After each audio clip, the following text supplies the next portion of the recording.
이러려고 임기 끝난 노태약을 계속 앉혀뒀구나.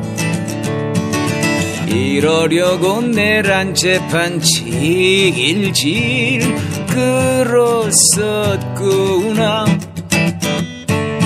이러려고 반스 목사 전광훈을 전환기를 풀어줬구나. 부정선거 큰 그림을 그린 조기대, 너 이제 끝났어. 조기대를 탄핵하라. 내란 세력 최후보로 조기대를 탄핵하라. 이제 그만 감옥 들어가야지.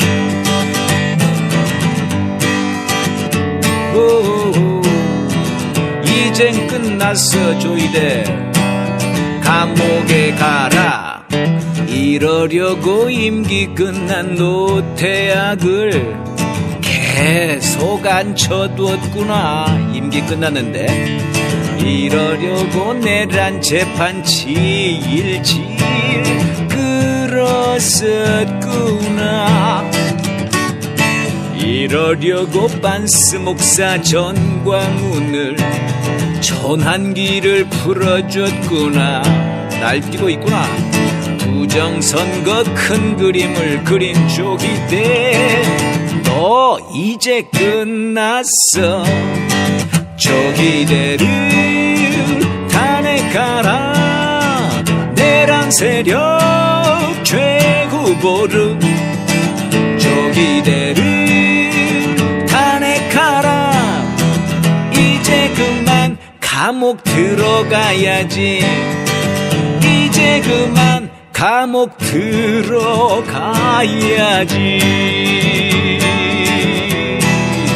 어서 들어가야지. 응? 이제 좀 심판을 받아야지 이놈아. 조이대 탄핵. 네, 여러분 안녕하십니까? 싸대기 시작하겠습니다. 김태형 선생님 나오셨습니다. 선생님 안녕하십니까? 안녕하십니까? 예, 오늘이 6월 10일입니다. 네, 87년 6월 항쟁. 네. 예, 도화선이 됐던 바로 그날이죠. 출발인데 당시 선생님도 거리에 학생운동 하고 있었죠. 그 거리에 뜨거웠던 거를 다 기억하시겠네요, 선생님. 그렇죠, 기억하죠. 어떠셨습니까 그때? 제가 그 이제 본 거 중에 영상 중에는 막 저 학생들이랑 뭐 시민들이 막 이제 거리에 나오니까 막 건물에서 막 휴지를 막 이렇게 던져주대요. 네네. 근데 그게 막 휴지가 막 풀리면서 두루마리인가? 두루마리가 쫙 풀리면서 떨어져요. 그거 멋있대요. 장관이에요, 장관. 제가 사실 6월 항쟁하면 절대 잊지 못하는 기억 중에 하나가 바로 그 장면이죠. 그래? 야, 그럼 제가 정확히 얘기했네요, 선생님.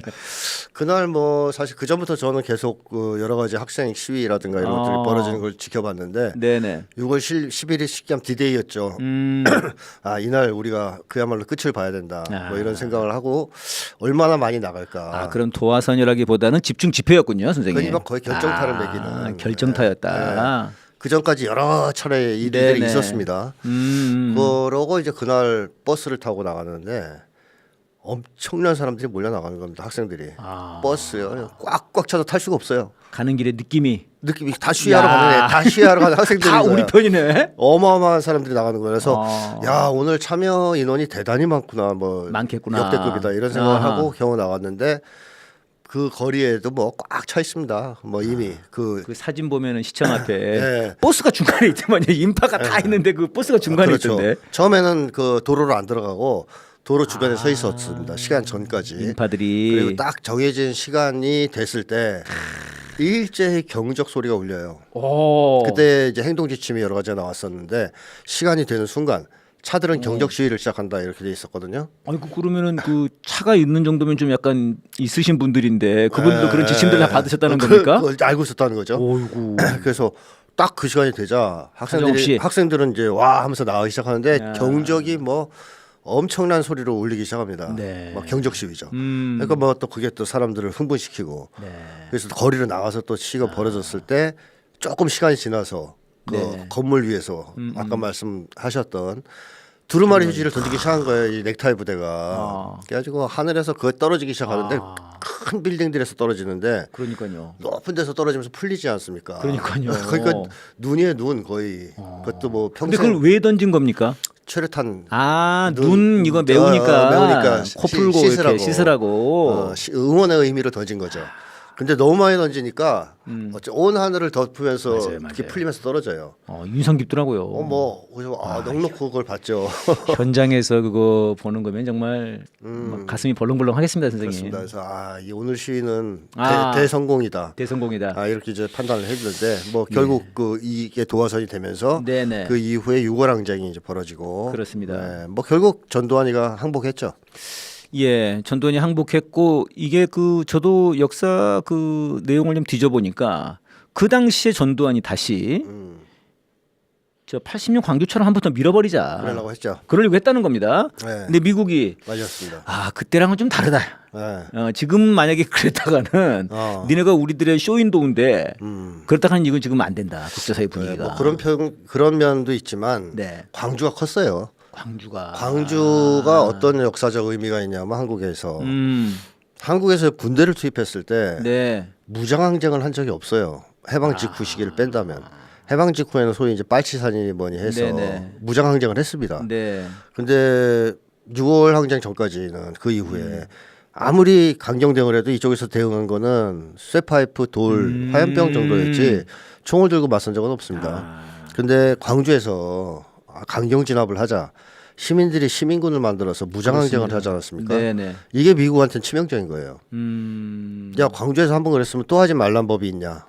이런 생각이 드는 거죠. 또 한국의 민주화운동 세력도 광주의 기억을 갖고 있기 때문에 네. 얘네들이 극단적인 방법으로 또 군대를 투입해서 죽이면 우리도 무기를 탈취해서 싸워야 된다. 예. 그런 생각이 갖고 있었습니다. 그래서 사실 6월 항쟁 이전에 학생운동 때 파출소 습격 작전을 많이 조직했었는데 그렇습니까? 저도 그걸 왜 하나 했는데 이런 상황이 왔을 때 파출소에서 무기를 탈취하기 위해서 그걸 예행 연습하기 위한 예연습을 시킨 거예요, 사실. 그러니까 학생운동 지도부 뭔가 좀 언더 쪽에서는 그런 걸 염두에 둬야 된다 우리가. 그렇죠. 그러다가 뭐 87년 들어서면서 이제 평화운동, 대중운동 네네. 쪽으로 방향을 바꾸지만 어쨌든 그런 준비가 돼 있기 때문에 미국 입장에서 군대를 투입했을 때 만약에 서울에서 광주와 같은 무장항쟁이 일어나면 이거는 수습 불가하다고 보는 거죠. 그러니까 이게 대규모 유혈 사태만이 아니라 실제 광주의 무장 항쟁이 그렇죠. 민중 항쟁이 미국을 두렵게 한 거군요, 이게. 그렇습니다. 네. 그래서 광주는 포위해서 차단할 수가 있었는데 그렇죠. 서울은 안 돼요. 이걸 포위해서 차단하는 게. 네. 여기엔 또 지역 감정을 이용할 수도 없어요. 진압군을 동원했을 때. 네네. 그래서 잘못해서 군대를 동원해서 진압하려고 하다가 실패할 경우 폭발적인 대중혁명으로 민중혁명으로 이게 발전할 위험이 있다. 이렇게 판단을 해서 미국이 전두환을 가라앉힌 거죠. 예. 야, 하지 마. 그리고 너 물러나. 6.29 선언. 6.29 속이고 선언하자. 그다음에 이제 노태우를 옹립하려고 했던 것이고 네네. 또 하나 이제 그 당시에 미국의 세계 지배 전략이 변화할 때였죠.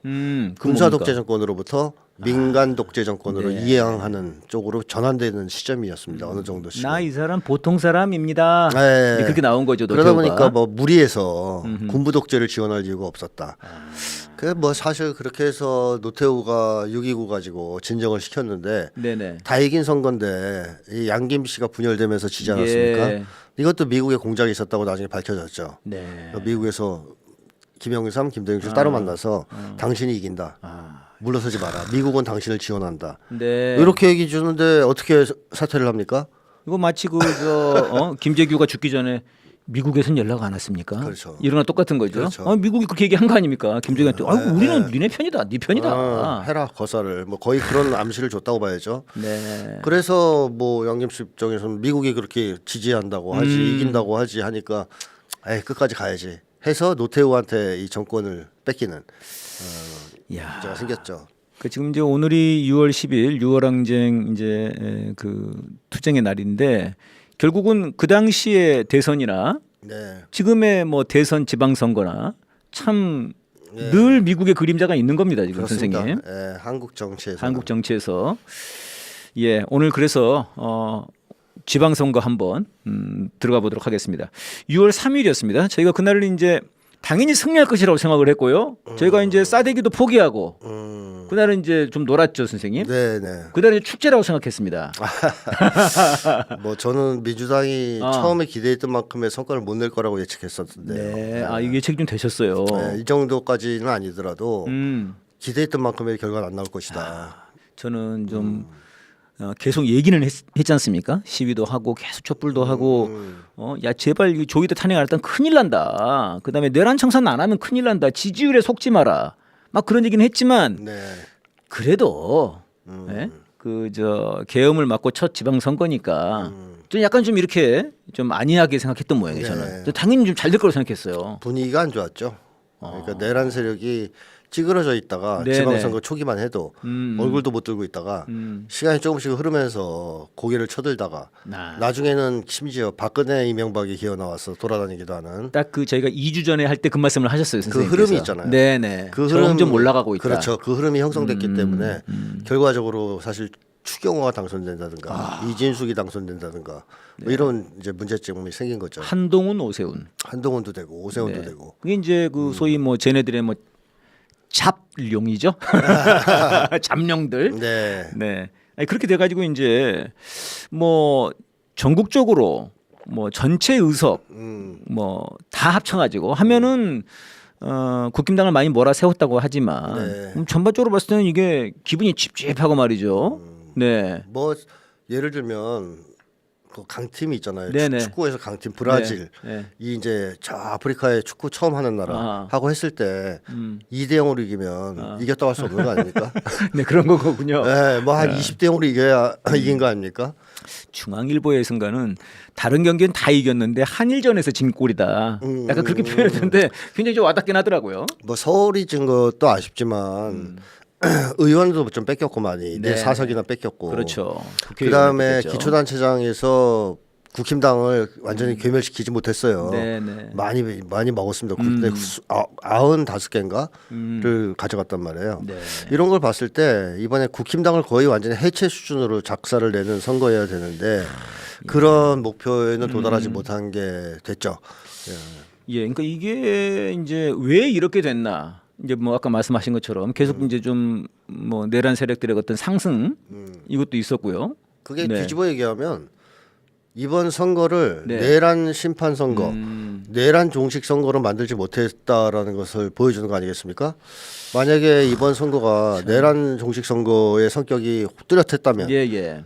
어떻게 박근혜가 기어 나올 수 있고 이명박이 기어 나오고 또 추경호를 공천할 수 있었겠어요. 그렇습니다. 근데 이게 가능했다는 얘기는 내란 종식 선거의 성격을 만들지 못했다. 네. 사실상 그 성격을 가지고 있었지만 민주당을 비롯한 이런 세력들이 그러한 성격의 선거로 이 판을 만들지 못했다. 이제 그러다 보면 결국 이번 선거에서 내란 종식이나 내란 심판이라는 것이 의제로 부상되지 않을 경우 어떤 기준으로 사람들이 후보를 뽑겠습니까? 인물 대결. 오세훈이가 정원호보다는 더 많이 알려져 있다. 이름이 훨씬 많이 알죠. 뭐 정원호는 누구야? 그렇죠. 이렇게 되는 거고 공약 대결. 뭐 오세훈이는 뭐 아파트 공급한대더라. 보니까 정원호도 한대더라. 공약 차이가 없네. 뭐 이런 식이 되는 거예요. 그러니까 인물 대결, 공약 대결이 돼버리는 거죠. 그랬을 때 국힘당의 이 내란 정당이라는 성격은 싹 사라지고 그러니까요. 완전히 세탁이 되는 거 아니에요. 뭐 그런 거는 언제 있었냐는 듯이 내란이 갑자기 뭐 뛰어난 인물이고 이 지역을 살릴 사람이고 이런 것들이 먹히기 시작하는.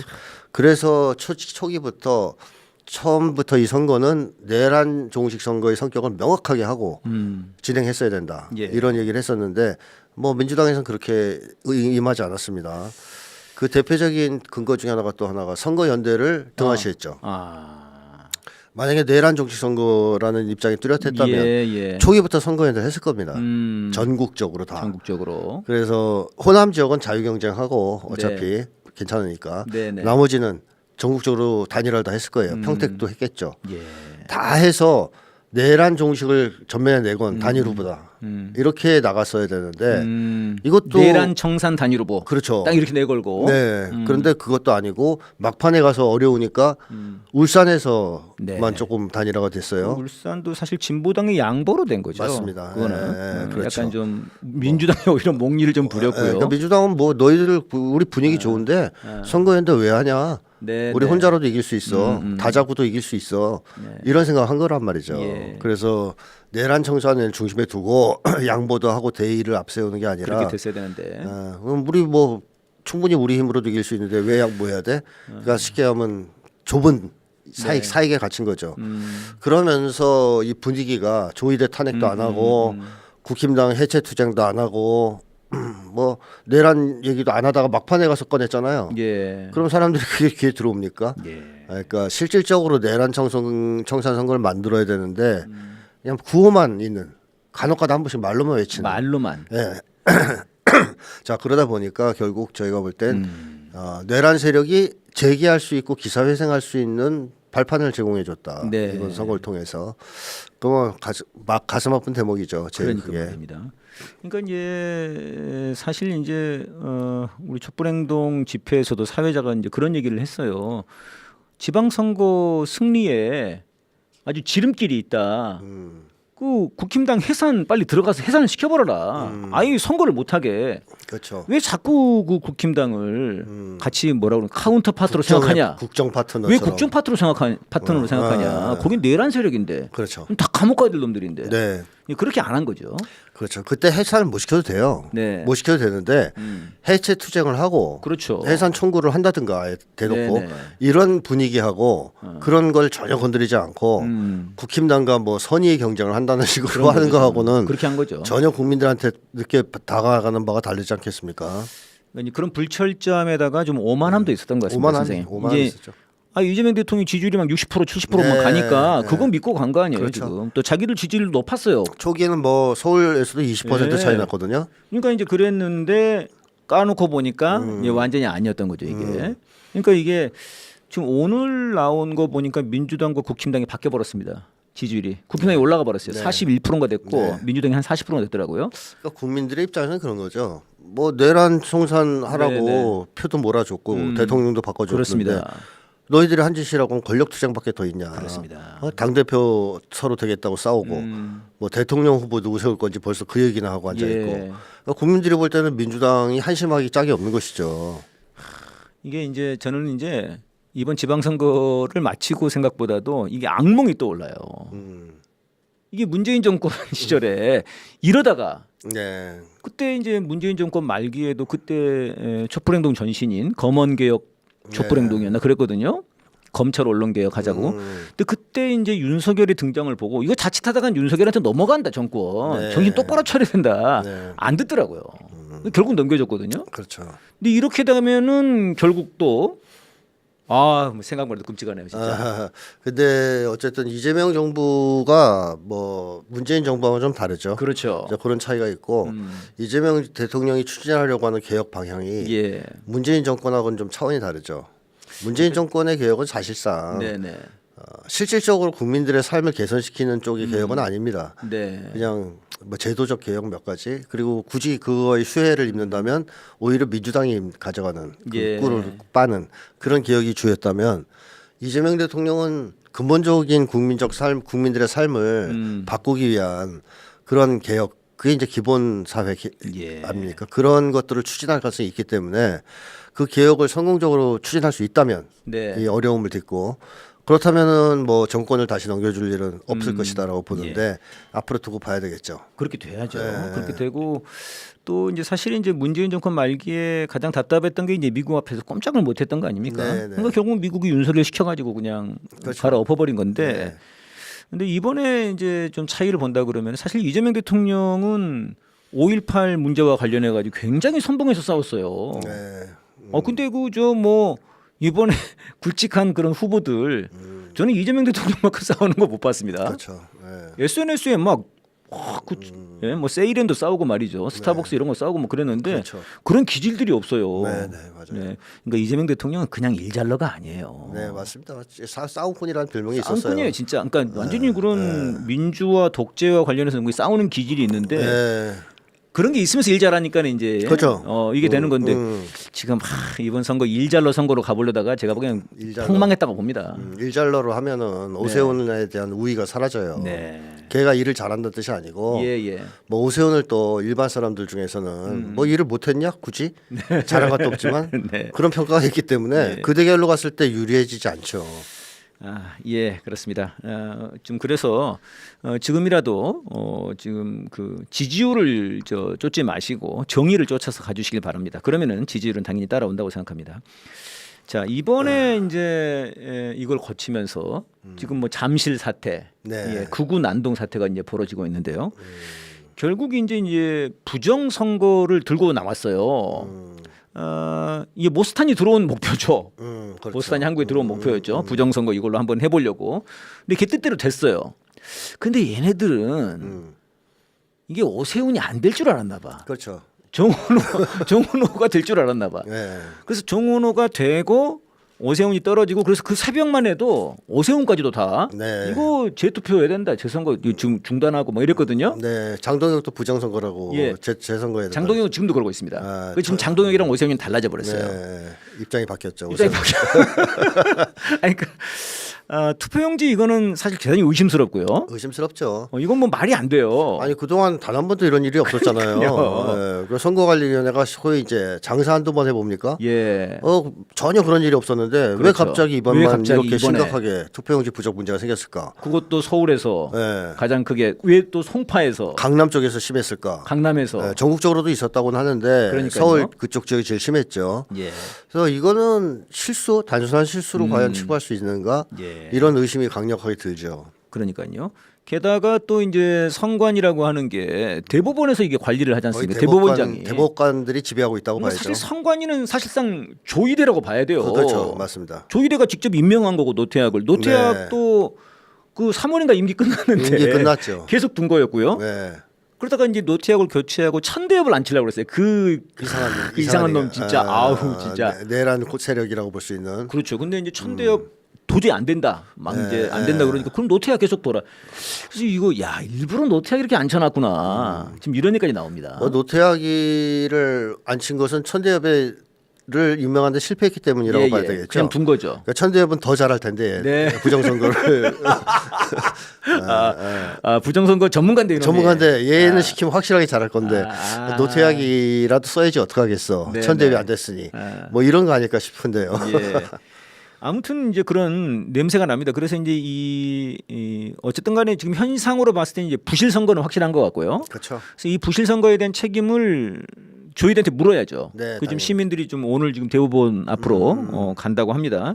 그러니까 이게 예. 실수로 잘못해서 고의성이 없이 예. 실수로 선거 용지를 부족하게 제공해서 네. 국민들의 참정권을 박탈한 거면 부실 선거죠. 예. 그런데 고의적으로 네. 이 선거 용지를 적게 인쇄하거나 네네. 안 줘서 이런 사태를 만들었다. 예. 이건 부정 선거예요. 선생님은 어느 쪽이라고 보십니까? 전 후자일 가능성이 높다. 저도 후자일 가능성이 높아 보이는데 일단은 이 부실 선거를 수사를 한번 해봐야죠, 이놈들. 그렇죠. 증거는 아직 없으니까. 증거 찾아야죠. 찾아내야죠. 근데 사실 이제 우리가 87년 6월항 정도 방금 선생님이랑 얘기 나눴습니다만 이 미국놈들이 이거 오랫동안 지배해봤단 말이에요. 괜히 모스탄 보내고 이러는 게 아니지 않습니까? 그렇죠. 네, 맞습니다. 조이대를 그냥 계속 이렇게 밀어주는 게 이유가 있는 게 아니지 않습니까? 지금 사실상 미국이 한국을 거의 뒤흔들려고 준비를 막 해오고 있다는 게 보였지 않습니까? 또 이제 그게 중요하죠. 미국이 지금 한국을 어떻게 보고 있냐. 이게 사실은 중요한 거죠. 그렇죠. 예, 그건 좀 이따 다시 한번 더 얘기를 나눠보고요. 아무튼간에 이제 지금 이런 상황에서 천상 분명히 정원호가 될 것이다. 그러면 이걸로 이제 우리가 시위를 벌이자. 부정선거라고 하고 벌이고 그러면 여기서 난동을 부리고 뭐 예를 들어서 이제 뭐 경찰이랑 폭력 사태가 벌어지고 이러면 이제 난리 나는 거죠. 그러면 이제 미국이 트럼프가 이제 한국에서 혁명이랑 숙청 같은 거 있다던데 또 나온 거야? 그럴 수 있죠. 이렇게 나오고 루비오가 또 이제 뭐야 이거 쿠바 가기 전에 서울부터 전화 정리해야 되겠는데 이걸 원했던 것 같아요. 뭐 그런 흐름도 예상해 볼 수 있었던 거죠. 근데 이제 오세훈이 당선돼 버리는 안타까운 상황이 돼 버린 거죠. 누가 조작을 했을까요? 오세훈 당선을. 야, 그러니까요. 이걸 막기 위해서. 네, 그런지 알 수 없습니다. 그래서 오세훈이 어제 이건 이재명 대통령이 책임지라고 그랬는데 아니 그렇게 따지면 막 서울 선거면 서울시장이 책임져야지. 예, 그렇습니다. 이러면서 여기가 지금 이제 시위가 벌어지고 있는데 이게 시위가 왔다 갔다 해요, 선생님. 처음에 부정선거라고 그랬는데 이걸 좀 확대시키고 싶었나 봐요. 그러니까 이제 촛불 집회처럼 하고 싶었나 봐, 말하자면은. 그래가지고 막 우리 피켓 같은 거 들지 말자. 우리 시위 아니고 우리 참정권 이런 걸 외치려고 하는 거야. 이제 그렇게 나온 거거든요. 그 처음에 이거를 어떻게 보면 핵심 세력들이 네. 조직을 했을 거 아닙니까? 네네. 그렇게 보이는데 그걸 보고 대자보 같은 게 붙고 네네. 시위에 떨쳐나선 학생들, 대학생들이 많아요. 네. 그 사람들은 문제가 없죠. 그러니까 이제 예, 그걸 구분할 필요는 있죠. 그러면서 오는 사람들이 있는 거죠. 예. 그러니까. 그러면서 사람들이 왔어요. 왔어요, 대학생들이. 그래? 야, 그럼 참정권 난 정말 이거 화나지. 말도 안 되지 투표용지가 없다는 게. 그렇죠. 왔더니 전환길이 와.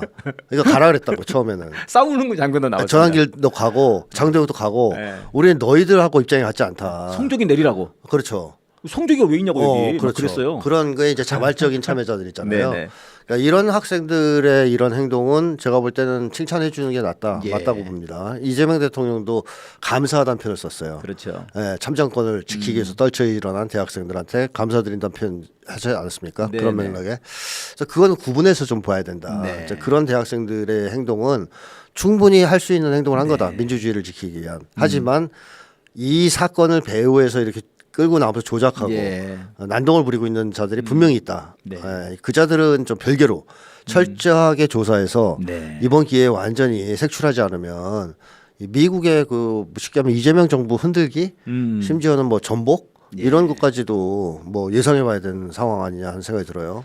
그렇습니다. 그래서 이제 이게 사실은 많은 우리 국민들의 진정한 바람은 그 부정선거 세력들이 다 사라지고 그 정말 참정권 세력들만 네. 그 사람들만 남아서 진짜 이 문제를 해결하는 거를 외치고 그럼 사실 이 사람들도 당연히 조이대 사퇴 탄핵으로 갈 수밖에 없어요. 그 조이다 관계 드러나면 당연한 거죠. 그렇죠. 그게. 예. 노태학이랑 조이대한테 가야죠. 노태학도 수사하고. 근데 이제 그러면서 자연스럽게 갈 수 있는데 계속 작용을 한 거고 그래서 네. 이제 언론에서도 도대체 이게 어떻게 될 것인가 그랬는데 지금 오늘 나오는 걸로 봤을 때는 부정선거 세력들이 거의 대부분 다 장악을 해버린 것 같습니다. 분위기를. 네네, 현장을. 그래서 이제 뭐 현장에서 뭐 핸드볼 선수들이었나요? 뭐 들어갔다 나오는데 뭐 양말 벗겨보자 뭐 있는 거 아니냐 뭐 약간 이런 식으로 지금 말도 안 되게 나오고 경찰들한테 당신 중국인 아니냐 뭐 이렇게 나오고요. 뭐 그럴 경우에는 자발적으로 참여했던 청년들이 이탈할 가능성이 높죠. 그렇죠. 네. 대진년 아니냐. 뭐 그렇게 막 계속 공격을 하고 있어요. 네. 그래서 이거 뭐 거의 뭐 정신과 치료를 받아야 될 사람들이 많던데 보니까. 뭐 그러니까 서부지법 폭동을 똑같습니다. 일으킨 거랑 비슷한 건데 똑같은 그런 세력들을 총동원해서 네네. 지금 부정선거 흐름을 이어가려고 하는 거 아니겠습니까? 예. 예. 이럴 때일수록 조사를 빨리 확실하게 해서 예. 조이대가 했다. 네, 그걸 찾아내야죠. 그러니까 너희들이 미워하는 중국인은 조이대였다. 예. 뭐 이렇게 알려주고 알려줘야죠. 그래서 이제 빨리 거기서 그 혐오 그 세력에서 빨리 나와가지고 민주의 세력으로 빨리. 저는 이제 그걸 보면서 이게 혐오와 욕설, 비방과 폭력이 난무하는 이런 것이 어떻게 그 자신들이 이제 민주 집회라고 하고 싶은 거예요. 그래가지고 막 옛날에 아이유나 이런 사람들이 그 여의도 촛불 때 막 그 커피 같은 거 쐈지 않습니까? 성결제. 그리고 그 댓글 가서 남긴다는 거예요. 네네. 왜 우리한테는 안 보내줘? 어. 지금 연예인들한테 가가지고 뭐 박보영 뭐 거기 가서 또 부럽긴 한가 봐. 하고 싶었던 모양이에요. 아이유가 참 그쪽에 네. 성결제 주는 게 네. 매우 부러웠던 거죠. 근데 그런 게 있었고 제가 좀 흥미롭게 본 것 중에 하나는 이준석이가 갔어요. 갔더니 이준석한테 거기 있는 시위자 한 사람이 니네 엄마 중국인이라며? 그 이준석 놀라면 눈이 커지거든요. 눈이 커져. 무슨 말이에요? 이렇게 된 거예요. 야, 저는 이걸 보면서 이제 어떤 분들은 야 이준석을 두둔해 줘야 된다 뭐 이렇게 말씀하시는데 제가 봤을 때는 이준석이야말로 이 혐오 반중 혐오의 선봉장 아닙니까 이놈이. 그렇죠. 불을 붙인 인간이죠. 불을 붙인 인간이지 않습니까? 그 지가 당한 거예요. 그 불에 지가 탔군요. 네. 근데 사실 지금 그 안에서 이제 너 대진년이지 뭐 지금 이렇게 하고 있는 것들도 아니 나 우파라고 지금 다 그러고 있거든요. 그러니까 이게 결국은 혐오의 그 분위기 속에서 자신들도 당하는 거죠. 네, 그렇죠. 그게 한국 사회를 지배하게 되면 그 누구도 자유로울 수 없죠. 거기에서. 야, 제가 전에 이제 그 독립운동사 공부할 때 보니까 만주에서 이제 독립운동하는데 그때 뭐 민생단이라고 있었지 않습니까, 선생님? 일본 간첩이다. 일본 간첩. 예. 근데 나중에 알고 봤더니 진짜 일본 간첩은 없었다는 거 아니에요? 거의 없었던 거죠. 거의. 근데 그 민생단이라고 뒤집어 씌워가지고 다 죽이고 박해하고 그랬다는 거 아닙니까? 네, 맞습니다. 너 중국이지 친중이지 이래가지고 다 죽이려고 하는 거 아닙니까? 네. 근데 그 당시에 그 민생단을 한 것도 그렇게 했던 사람들도 민생단으로 몰려서 죽었다는 거 아닙니까? 나중에. 저는 이제 그거를 보면서 야 이게 혐오라는 게 이렇게 무섭구나. 그렇죠. 근데 이게 지금 그런 거 아닙니까? 만약에 그런 사람들이 정권을 잡을 경우에는 네네. 누구를 어떻게 죽일지 몰라요. 자기 마음에 안 들면. 네. 그러니까 이들의 목적은 뭐 중국 반대 이런 게 아니에요, 사실상. 네네. 그러니까 지구를 불태우고 싶은 사람들이에요. 그러니까 할 수만 있다면 전 세계를 다 불태우고 싶은 사람. 네네. 그러니까 분노가 너무 커서. 그러니까 그 분노의 화살이 누구를 향하게 될지는 아무도 모르는 것이죠. 예. 한 명을 잡아서 죽였다, 한 세력을 없앴다. 그럼 또 찾을 거예요. 예. 이 사람들은 누가 미워서 분노하는 사람들이 아니고 분노 때문에 누구 미워할 사람을 찾는 사람들이라고 봐야 되거든요. 그러니까 진짜 위험한 거죠, 이런 거는. 그렇군요. 네. 지금 전 세계적으로 구구의 형태가 그런 겁니까, 선생님? 그런 성향이 강하죠. 뭐 극단에 그렇군요. 치달으면. 그러니까 모두가 그런 건 아니지만 이 주동자들, 그러니까 거기에 이제 뭐 서부지법 폭력에 네네. 종사했다 이런 시위를 주도하는 세력들, 이런 세력들은 그런 성향이 강하다고 보여집니다. 그렇군요. 그러니까 이제 저는 이번에 이 소위 구구 난동을 보면서 그런 생각이 들더라고요. 뭐 이제 정말 그 말하자면 진의 편이에요. 아니면은 그냥 정말 일반 시민이에요. 근데 그런 그 여성을 막 너 대진년이지 하고 막 팔을 뒤로 꺾고 막 그러는 거예요. 정말 와, 이제 그걸 보면서 이게 예전에 서북청년단 또는 지금의 이스라엘 그 구구들이 나라를 잡으면 네. 저런 모양이 되겠구나, 폭력이라고 하는 게. 그렇죠. 예. 그런 상황이 되겠죠. 정권을 잡을 가능성이 없긴 하지만 다행히 지금까지는. 그러니까 절대 그렇게 돼서는 안 되죠. 완전히 진짜 끔찍한 세상이 되는 거죠. 그 이스라엘 정부 얼마나 끔찍합니까? 그 장관이란 놈이 막 진짜 막 폭력을 가하고 현장에서 그 좋아하고. 네. 예, 지금 이 구구 난동들은 빨리 진압이 돼야 되지 않을까 싶고요. 우선은 이제 이 부실 선거에 대한 확실한 그 수사가 필요한 것 같습니다. 예, 여기에서 북중 정상회담 얘기로 한 가지만 좀 예, 말씀드리면 그 20대 청년들 네네. 또는 뭐 20, 30대까지 막 묶어서 청년 세대가 민주당에 대해서 불만이 굉장히 많다는 거는 진짜 유의해야 됩니다. 네. 이번에 나타난 흐름을 봐도 원래는 남성들만 그랬잖아요. 예. 여성들도 민주당을 싫어하는 쪽으로 반대하는 쪽으로 급격하게 이동하고 있다라는 얘기들이 여기저기서 지금 나오고 있습니다. 예, 최근에 나오고 있죠. 그리고 이번 선거 결과에도 반영이 됐고요. 예. 그래서 만약에 이 청년 문제를 그대로 방치한다면 이 청년들이 모두 다 민주진보가 아니라 네네. 뭐 내란 세력을 좋아하는 사람들은 아니에요. 청년 세대가 예. 좋아하지는 않습니다. 다만 민주당을 더 싫어할 뿐이라고 보시면 되죠. 아하. 그래서 그 사람들이 민주당이 아닌 이 내란 세력이나 극우 세력 이쪽을 지지하게 될 가능성들. 그러니까 다시 말하면 남성들의 보수화만이 아니라 청년 세대 전체의 보수화로 귀결될 위험이 있다는 것이고 예. 그렇게 될 경우 한국의 미래는 상당히 암울해지죠. 예. 그래서 이 문제를 반드시 이재명 정부 때 해결을 해야 된다. 아하. 이 흐름을 멈춰 세우고 청년들을 다시 민주진보 진영 쪽으로 네네. 끌고 올 필요가 있다라는 말씀을 드리고 싶습니다. 그러니까 지금 그 분석이 사실 지금 많이 되고 있고 회자도 많이 되거든요. 네. 근데 이제 어떻게 해야 되냐 이런 데서 이제 많이 갈리는데 사실 선생님 이제 20대와 관련된 심리 분석을 사실 이제 많이 하셨습니다. 책에서도 하셨고 네. 저희 이 방송에서도 여러 번 나눴고 저희가 또 이제 지난 그 응원봉 시위 때도 20대 여성과 20대 남성 네. 뭐 관련된 또 분석들도 하고 막 그랬었는데요. 네. 근데 선생님이 이제 20대 전반에서 나타나는 어떤 현상이다. 네. 그런데 그 속에서 이제 20대 여성들이 이제 페미와 관련된 이런 분석에서 좀 이제 다른 이대남과 다른 이제 그런 입장을 취한 건데 네. 지금 전반적으로 같이 좀 움직이고 있다는 거죠. 그렇죠. 제가 그 가짜정의란 책에서 네네. 분석을 자세하게 했습니다만 네. 대한민국의 청년 세대를 특징 짓는 것은 딱 하나입니다. 네. 최초의 개인주의 세대. 그러니까 이 세대는 어려서부터 철저하게 개인주의의 영향을 받아서 네. 개인주의적인 생활을 해온 세대입니다. 근데 이 개인주의라는 것이 이념적으로 보면 보수주의의 기초잖아요. 예. 그러니까 진보주의는 진보 이념은 집단주의나 우리주의에 기초하고 있고 보수주의가 기초하고 있는 게 다 개인주의거든요. 예. 그러니까 개인주의 세대라는 얘기는 친보수 성향이 있다는 얘기입니다. 야. 그러니까 친보수 친화적 보수에 친화적이다. 그러니까 신자유주의 이데올로기라든가 미국의 이데올로기라든가 이런 것에 친숙할 수밖에 없어요. 예. 왜냐하면 개인주의 세대라서.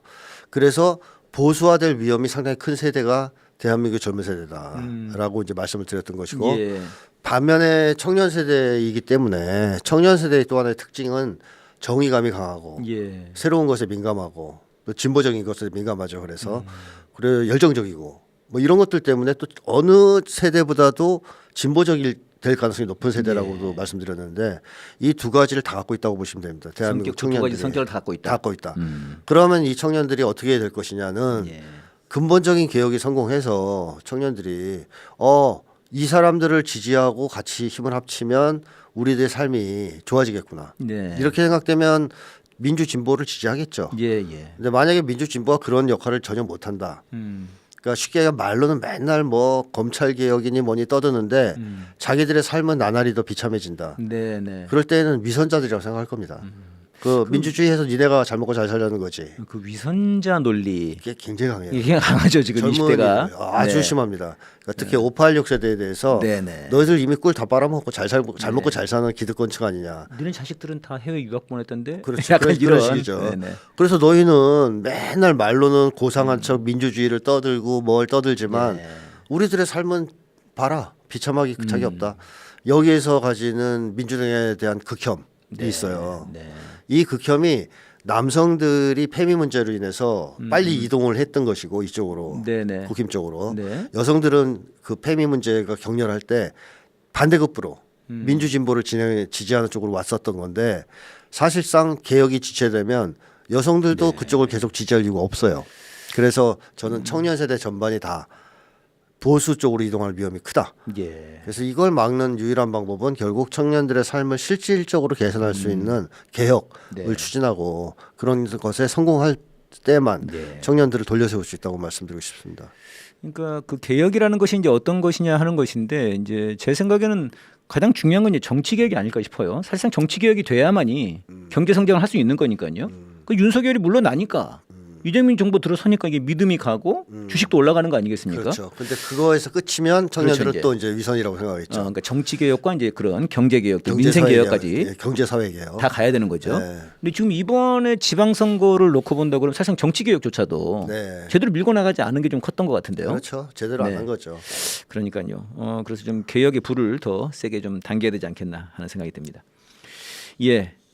북한과 중국이 정상회담을 했습니다, 선생님. 네네. 북중 정상회담. 지금 뭐 어제 오늘 뭐 모든 언론들, 유튜브들 뭐 난리 났습니다. 분석하느라고. 네. 일단 선생님 어떻게 보셨는지.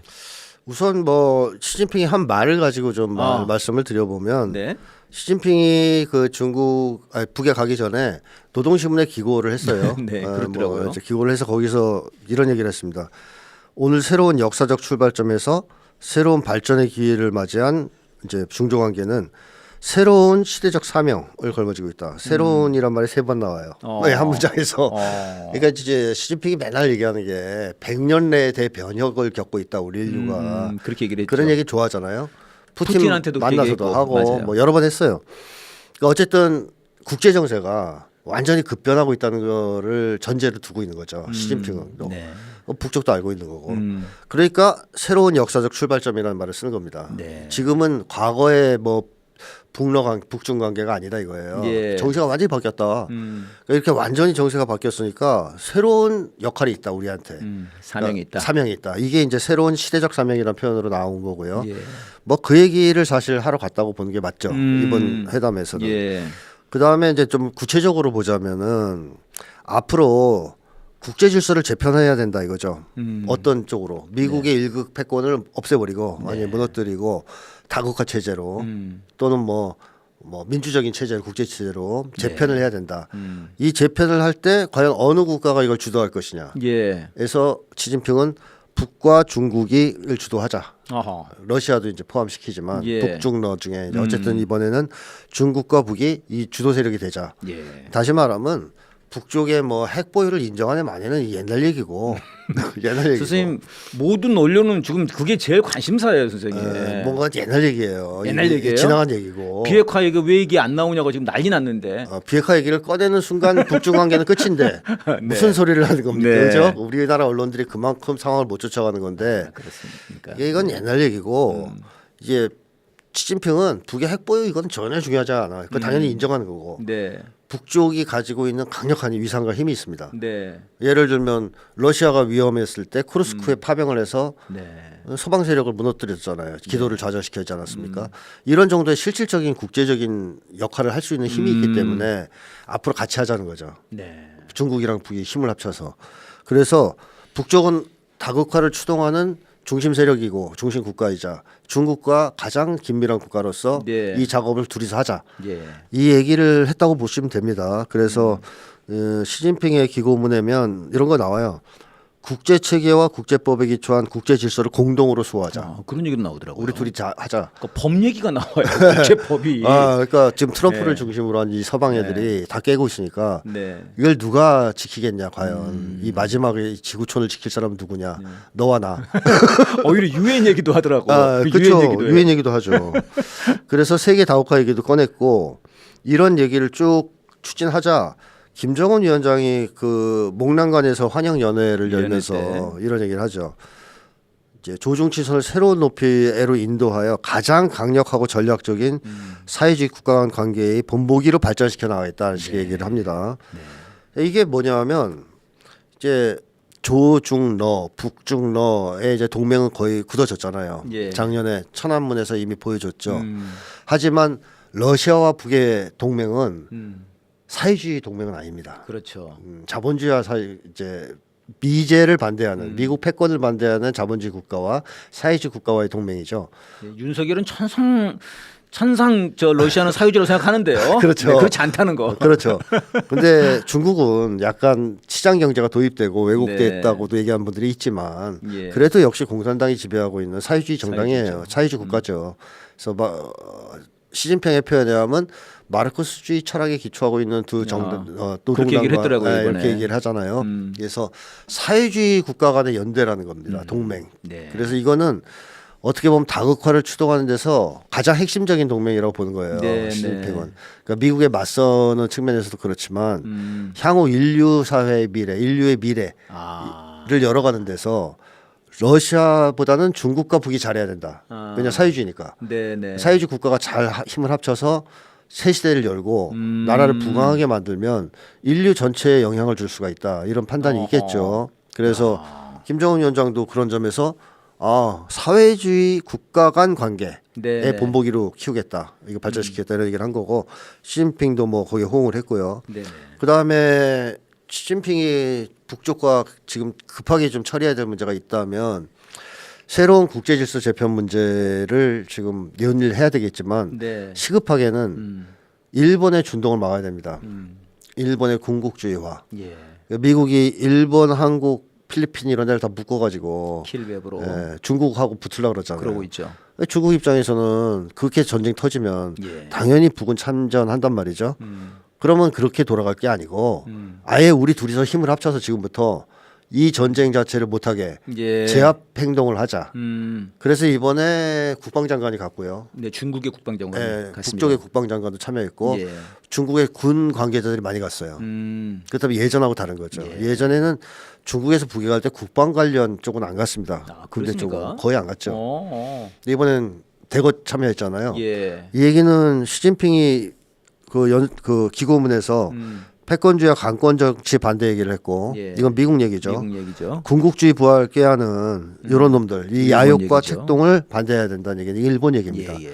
이거를 우리 둘이 지금 하자. 그러면 어떤 일을 해서 이걸 못하게 할 것이냐. 이런 논의를 하러 갔다. 네. 이렇게 이제 봐야 되겠습니다.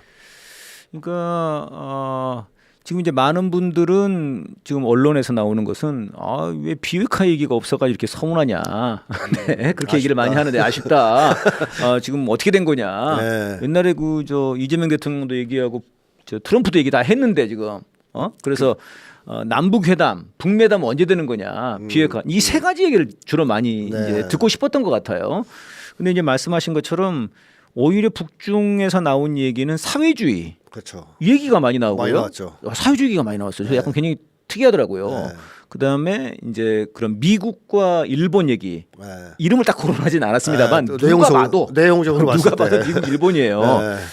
근데 제가 이제 최근에 본 기사 중에서 이건 저는 전혀 몰랐는데 5월 말에 5월 말에 필리핀 쪽에서 또 이제 그 대만이랑 가까운 그쪽에서 이제 막 그 대함 훈련, 미사일 훈련 이런 걸 막 했다는 거 배치도 하고 그래가지고 이게 중국에서 랴오닝함 항모 전단들이 또 내려왔다는 거예요. 그러니까 또 일본에서도 또 내려가고 이 굉장히 위험했더라고요. 네. 그러니까 4월 말에 있었던 발리카탄 훈련만이 아니고 5월 말에도 굉장히 긴장이 고조됐더라고요. 네. 끊임없이 긴장이 고조되고 있습니다 지금. 근데 사실 저는 전혀 몰랐습니다. 저는 엊그제 뉴스를 보고 알았거든요. 그러니까 이런 와중에 지금 북중 정상회담 한 거죠. 한 거죠. 네. 그러니까는 이제 말씀하신 것처럼 지금 대단히 위험하다 지금. 그렇죠. 예. 이게 자칫하면 전쟁 나는 거고.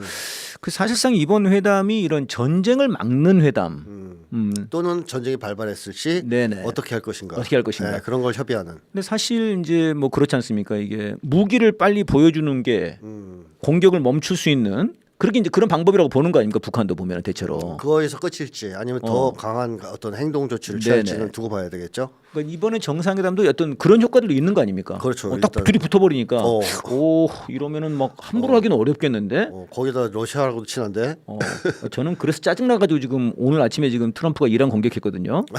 짜증난 거 아니에요? 그런 생각도 들더라고요. 아니 뭐 헬기가 격추당해서 쪽팔려서 한 거죠. 처음에는 그것도 헬기 격추도 자기 자체 결함인지 누가 쏜 건지 모르겠다고 그랬어요. 처음에는. 드론을 가서 받았다는데. 그래요? 아니, 근데 그 재밌는 게 드론이 와서 박지 헬기가 드론을 박나요? 네. 근데 어쨌든 뭐 네네. 아직 정확하게 몰라요. 그렇게 몰라요. 근데 헬기가 떨어졌어 어쨌든. 어. 그게 열 받아가지고 지금 공격한 것 같은데. 그렇죠. 그걸 이제 이란이 했다고 하는 거죠. 예, 아무튼 이번에 이제 회담이 지금 되고 있는데 저는 이제 이게 사실 어떻게 보면은 중국이 뭐 이제 우리가 보통 봤을 때 대국 아닙니까? 예?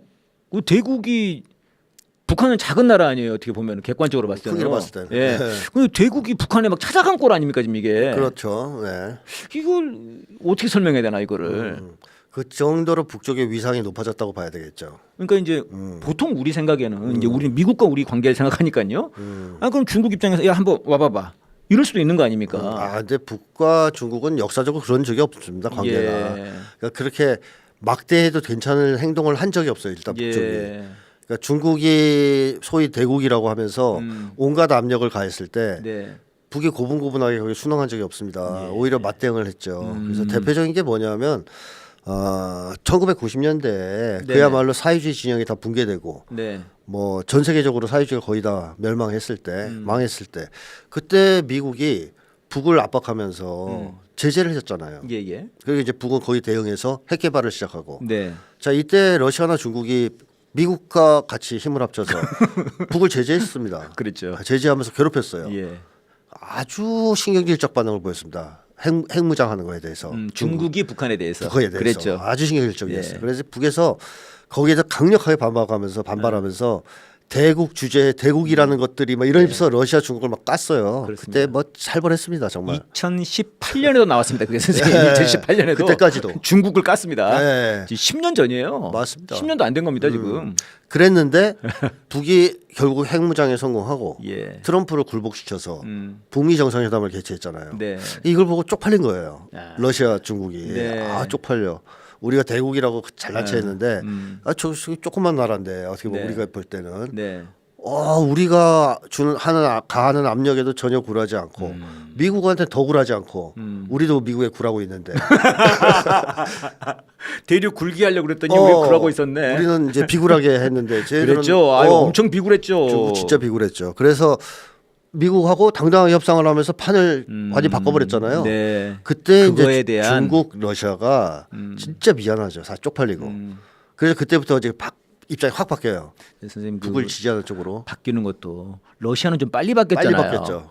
중국은 계속 안 바뀌었잖아요. 느려요. 솔직히. 이제 우리가 대국이다 이런 게 더 훨씬 커요. 근데 이번에 보니까 달라진 거예요. 그렇죠. 이번에 그러니까 완전히 달라졌어요. 러시아는 뭐 빨리 바뀌었고 그 다음에 북에서 과거를 불문하고 네. 병력을 보냈잖아요. 네. 파병을 했지 모스크에. 않습니까? 네. 그래서 러시아에서는 그러니까 나왔어요. 과거에 제재에 동참했던 것은 우리의 잘못이란 말까지 했어요. 네 맞아요. 러시아의 그랬죠. 외무장관 이런 사람들이 대단해요. 대놓고 인정한 거예요. 솔직해요 사람들이. 우리 옛날에 한 거 잘못했어. 쪽팔려. 맞아요. 미안해. 와, 대놓고 한 대단해. 거예요. 근데 중국은 그렇게 못하고 체면이 있어가지고 가서 이제 시진핑 가는 거죠. 대신 가야 되는. 그런 거다. 그러니까 다시 말하면 이 세계의 다극화를 추진하는 데 있어서 또 반미 항쟁을 하는 데 있어서 북의 바람권이 압도적으로 세다는 겁니다. 네. 세계적 권위가. 그러니까 전 세계적으로 볼 때도 미국의 돌파를 뚫어낸 거는 북이라고 보지 러중이라고 안 봐요. 러중은 거기에 대한 부채의식이 있어. 그러니까 미국한테 맞짱은 안 떴으니까. 그렇죠. 빌빌대고 러시아랑 막, 중국은 비굴하게 굴었어. 2018년까지만 그렇죠. 해도. 네, 그랬죠. 그러다 갑자기 돌아서서 뭐 다극판이 많이 와 이런단 말이에요. 그러니까 그 얘기를 할 때 북의 권위가 상당해요.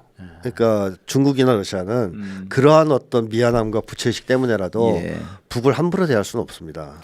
존중할 수밖에 없고 그 다음에 실질적인 힘도 있어요. 이젠 북한이.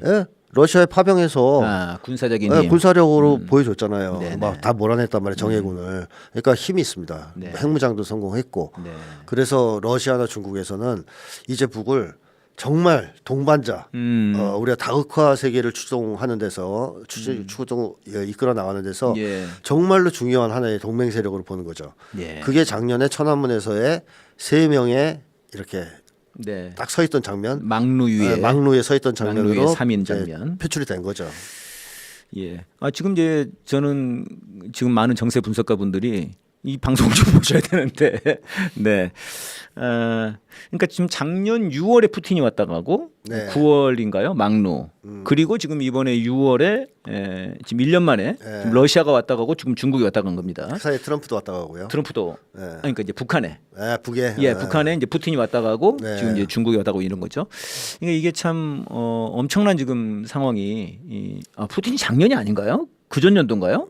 그럴 수도 있겠습니다. 그런 것 같습니다. 지금 정확히 기억이 안 나네요. 작년 같기도 하고 뭐 네네. 어쨌든 근데 이번에 이 회담이 어쨌든 중국하고 미국하고 정상회담을 하고요. 그렇습니다. 그 다음에 푸틴이 바로 와서 또 중러 정상회담을 하고. 그렇습니다. 그러고 바로 시진핑이 북에 넘어가서 회담을 그러니까. 했잖아요. 그러니까 연쇄적으로 연쇄적입니다. 4대 핵강국이 회담을 한 셈이에요. 그러니까 이게 뭐냐면 중미 회담에서 푸틴이 참교육을 시켰잖아요. 트럼프를. 뭐 전쟁 일으킨 우리 대만 우리가 점령하려고 할 때 통일하려고 할 때 너 전쟁에 참여할 거냐?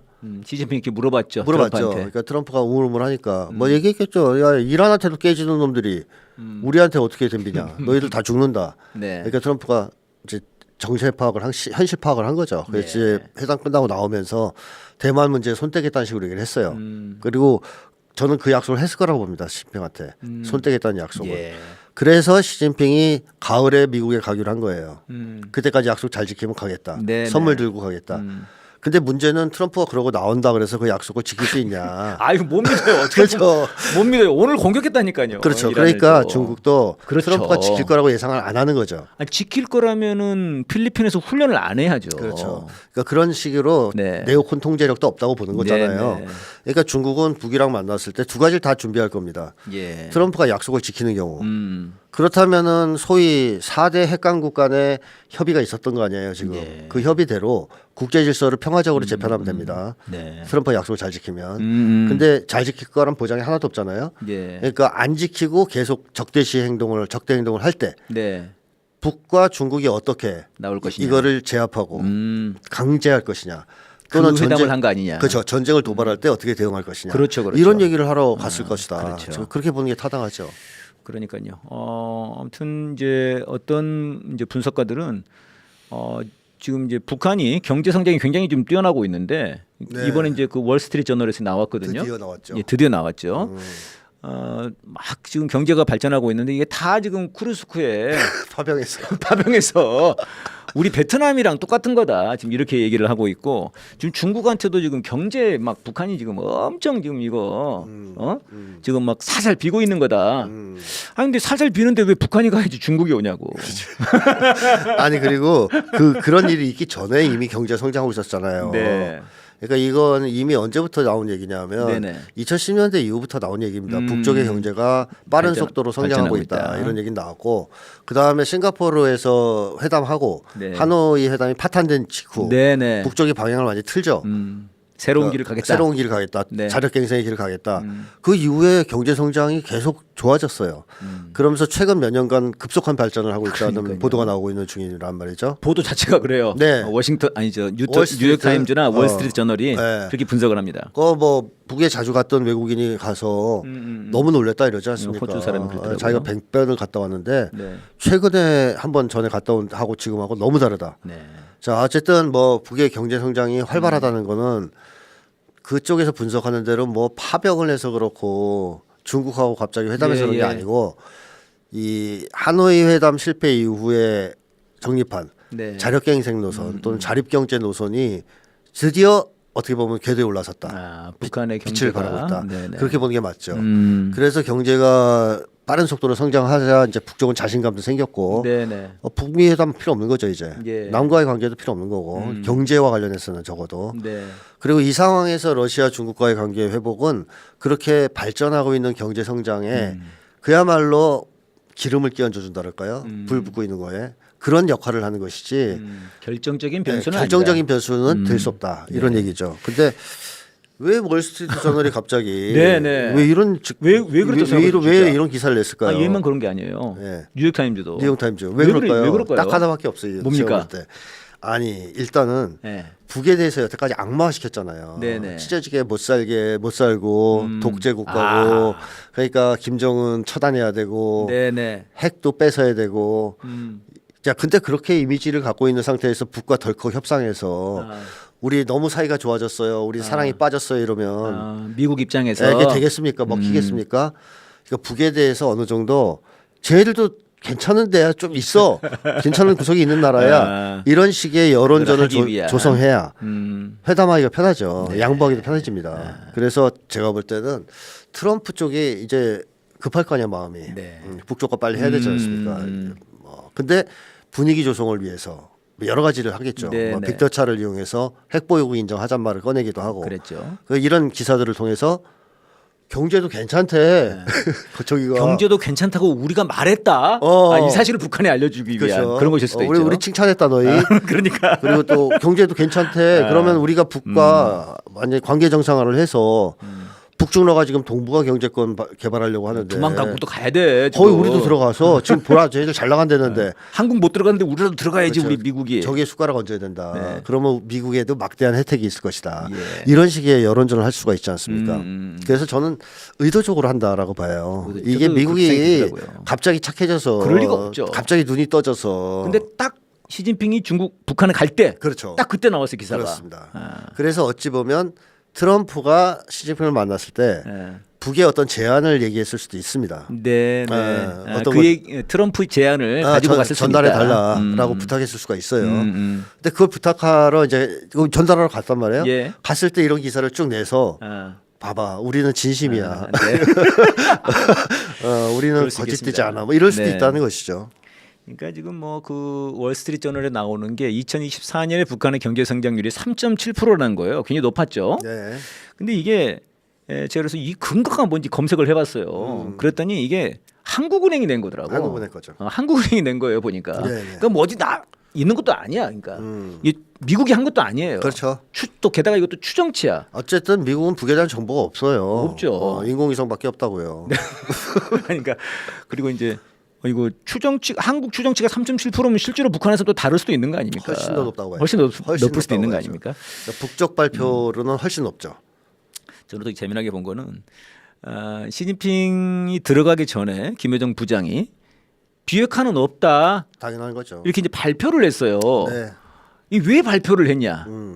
북중 정상회담 직전에 이런 게 이제 궁금하더라고요. 일단 이제 미국한테 네네. 꿈깨라 꿈깨라. 이런 것도 있고 한국 언론들한테도 한국에 대해 꿈깨라. 비핵화담은 아니야. 왜 그런 얘기를 굳이 했어야 되냐면 네네. 아니 미중 정상회담을 하고 나서 돌아간 다음에 미국 놈들이 거짓말을 했단 말이에요. 예예.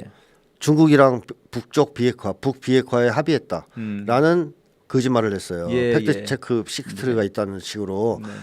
네. 북에서 믿을 리가 없죠.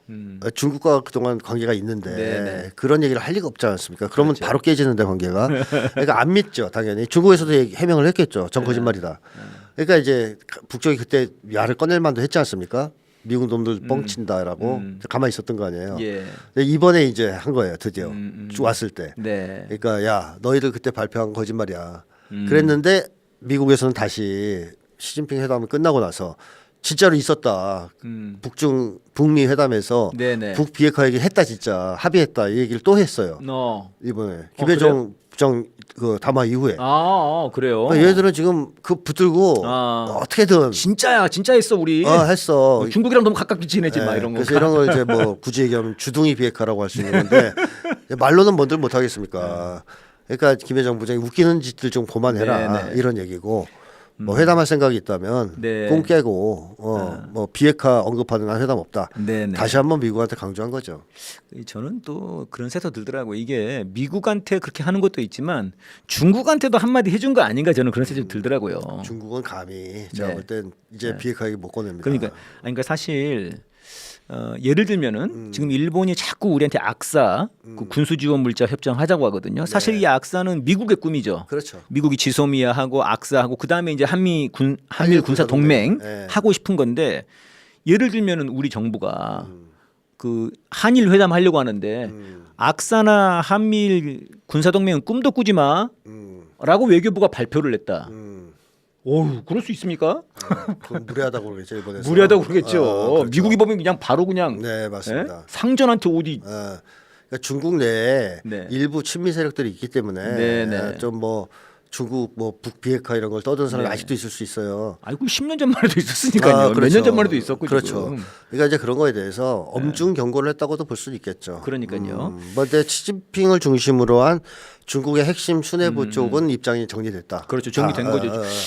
이게 저도 그 자료화면 같은 게 이제 막 뭐 채널A 같은 데서도 내 보내주더라고요. 그 자료화면들을 좀 이렇게 보는데 중국에서 그 북한 들어갔던 사람들 뭐 이렇게 그 영상들이랄지 표정을 보면 다르더라고요. 기존이랑 달라요. 러시아 사람들 들어가면 막 굉장히 좋아하거든요. 네. 약간 그런 게 있어요. 근데 중국은 약간 뭐랄까요, 좀 표정이 좀 뭔가 심중하달까. 네, 방송이라서 좀 말을 좀 골라서 하게 되네요. 근데 이번엔 좀 약간 사람들이 밝아졌어요.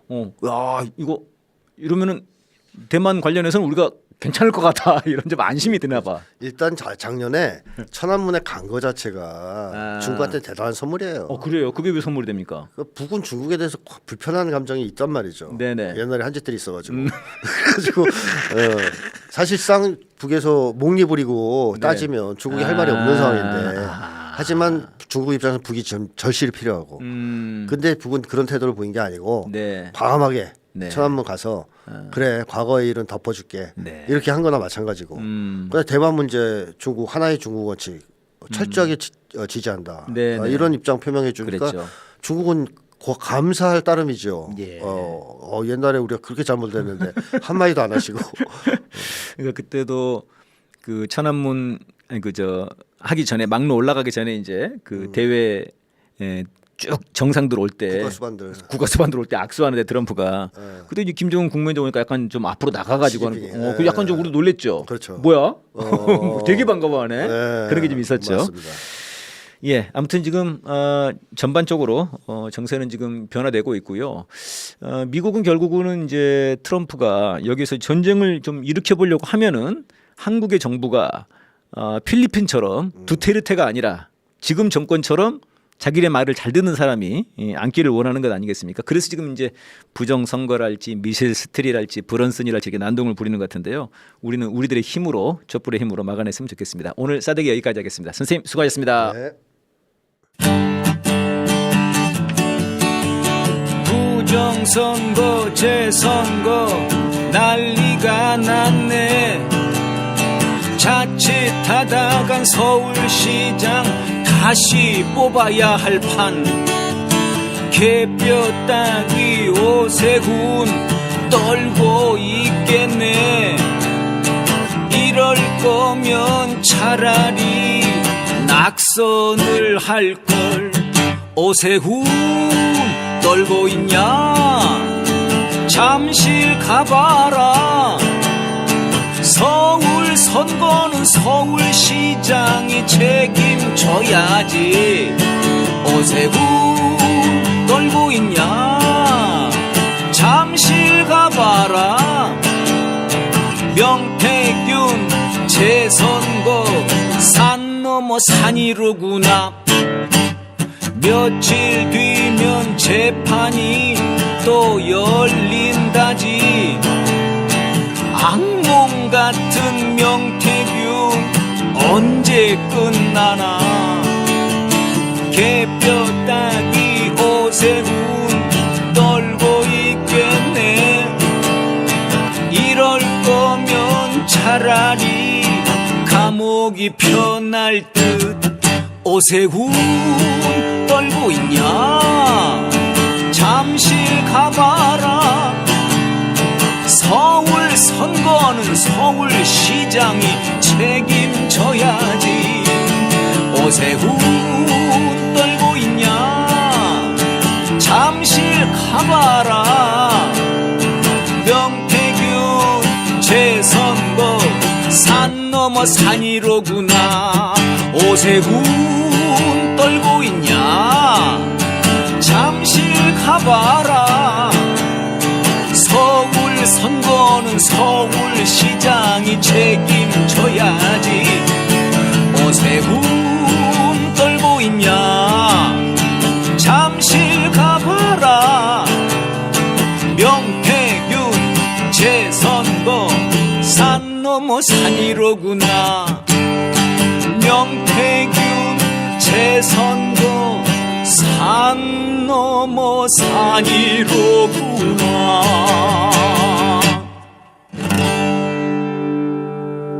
오세훈 너 떨고 있냐?